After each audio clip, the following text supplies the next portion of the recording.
Hi friends, welcome to హరిత kitchen.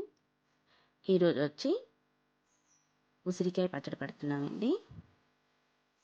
ముందుగా ఉసిరికాయని తడిగుడ్డ తీసుకుని శుభ్రంగా తుడుచుకుని ఫ్యాన్ కింద ఆరబెట్టేసాను.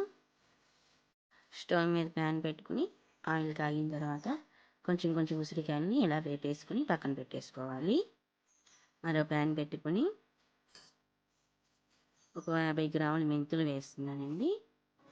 ఇవి సిమ్లో పెట్టుకుని ఫ్రై చేసుకోవాలి.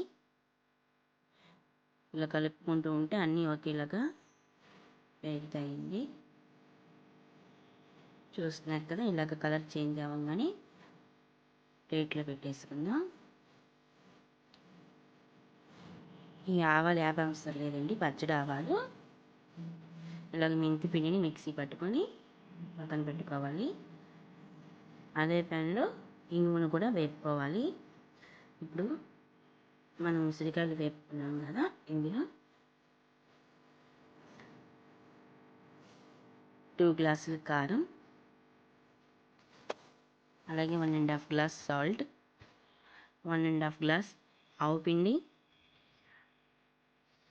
1/2 గ్లాస్ మెంతి పిండి వేస్తున్నాను.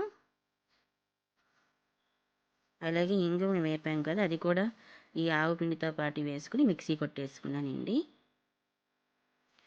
ఇప్పుడు ఇదంతా పచ్చడి బాగా కలుపుకోవాలి.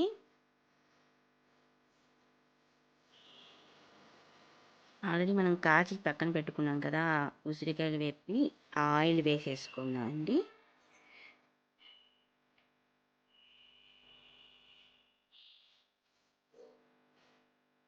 ఒకసారి బాగా కలుపుకొని, నాకు ఆయిల్ అయితే సరిపోలేదు, అది నేను మళ్ళీ ఆయిల్ వేసానండి.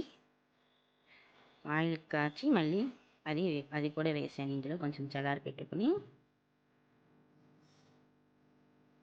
అంతే అండి, ఎంతో టేస్టీగా ఉంటే ఉసిరికాయ పచ్చడి రెడీ అయిపోయింది. మీరు కూడా తప్పకుండా ట్రై చేయండి. Thank you so much for watching.